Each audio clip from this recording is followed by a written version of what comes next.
Olá, seja muito bem-vindo ao canal. Hoje, vamos refletir sobre uma das histórias mais impactantes e trágicas da Bíblia, a história de Amnon e Tamar, narrada em Samuel 13. Esse capítulo nos ensina lições profundas sobre controle emocional, justiça, liderança e as consequências do pecado na família. Fique comigo até o final, pois há muito para aprender e aplicar na nossa vida hoje. A história de Amnon e Tamar se passa dentro da própria casa do rei Davi.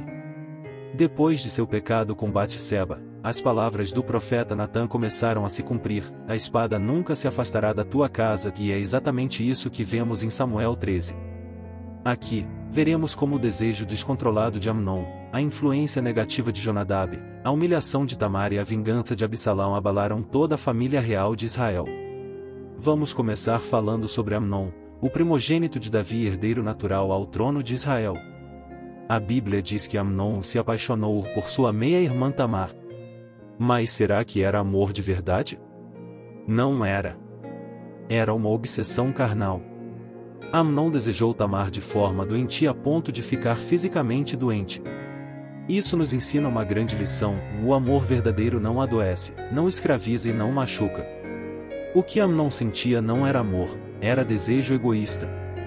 E aqui surge o primeiro alerta para nós: precisamos estar atentos ao que alimentamos em nosso coração.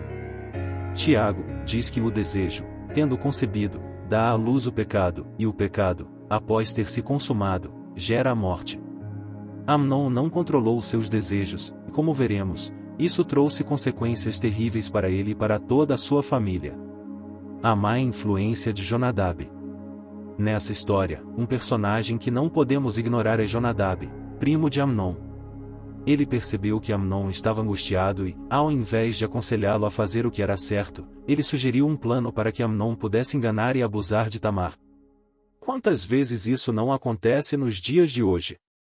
Pessoas ao nosso redor, que deveriam nos ajudar a fazer o bem, nos incentivam a fazer o mal. O Salmo já nos alerta: bem-aventurado o homem que não anda no conselho dos ímpios. Jonadab foi um conselheiro perverso na vida de Amnon. Isso nos ensina que devemos escolher bem quem nos influencia. De quem você tem recebido conselhos? São pessoas que te aproximam de Deus ou te afastam dele? O abuso e a humilhação de Tamar. Agora, vamos ao momento mais triste desta história: a violência contra Tamar. Depois de seguir o plano de Jonadab, Amnon finge estar doente e pede que Tamar vá preparar comida para ele. Quando ela se aproxima, ele agarra e, mesmo diante de seus pedidos de misericórdia, ele comete um ato covarde e cruel. O que acontece depois é ainda mais chocante. Amnon, que antes dizia amar Tamar, agora despreza e a expulsa de forma humilhante. Isso mostra a natureza do desejo carnal e egoísta. Depois de conseguir o que quer, ele descarta a pessoa como se fosse um objeto. Tamar fica desolada. Rasga suas vestes, joga cinzas sobre a cabeça e chora. Isso representa o luto e a dor de uma mulher que foi desonrada e desprezada. Infelizmente, muitas mulheres hoje vivem histórias parecidas e não têm apoio nem justiça. Aqui está uma grande lição: a violência contra mulheres é um pecado grave aos olhos de Deus. Se você conhece alguém que sofre esse tipo de situação, ajude. Não se cale. Justiça deve ser feita. Davi e a passividade. E onde estava Davi nessa história toda? Quando Davi soube do que aconteceu, o texto diz que ele ficou muito irado, mas não fez nada. Ele não corrigiu Amnon nem deu justiça a Tamar. Sua passividade custou caro, porque foi exatamente essa omissão que levou Absalão a buscar vingança. Quantas vezes nós também nos calamos diante de uma injustiça? Quantas vezes, como pais, líderes ou amigos, deixamos de corrigir aqueles que estão sob nossa responsabilidade? A omissão de Davi é um alerta para todos nós.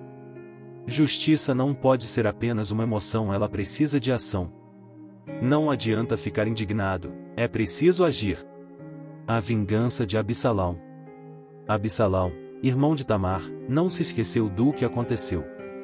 Por 2 anos ele aguardou, em silêncio, planejando o momento certo para se vingar. Durante uma festa, ele ordenou que seus servos matassem Amnon. Aqui, vemos o perigo do ressentimento e da vingança. Absalão poderia ter confiado na justiça de Deus, mas decidiu fazer justiça com as próprias mãos. E o que aconteceu? Ele precisou fugir e viver exilado por 3 anos. Quantas vezes queremos fazer justiça por nós mesmos, mas esquecemos que Deus disse: "A mim pertence a vingança, eu retribuirei." Se alguém te feriu, não guarde mágoa. Libere o perdão e confie na justiça de Deus. Que história forte e cheia de lições, não é mesmo? Aprendemos que o desejo descontrolado destrói vidas, que as más companhias nos afastam de Deus, que a justiça não pode ser negligenciada e que o perdão é sempre o caminho mais seguro. Se você está enfrentando uma situação de injustiça ou precisa perdoar alguém, lembre-se, Deus está com você. Ele não te abandona e sempre luta pelos seus filhos. Se você gostou deste conteúdo, deixe seu like, compartilhe com seus amigos e se inscreva no canal para mais reflexões bíblicas como esta. Muito obrigado por assistir até aqui. Que Deus abençoe você e sua família. Até o próximo vídeo.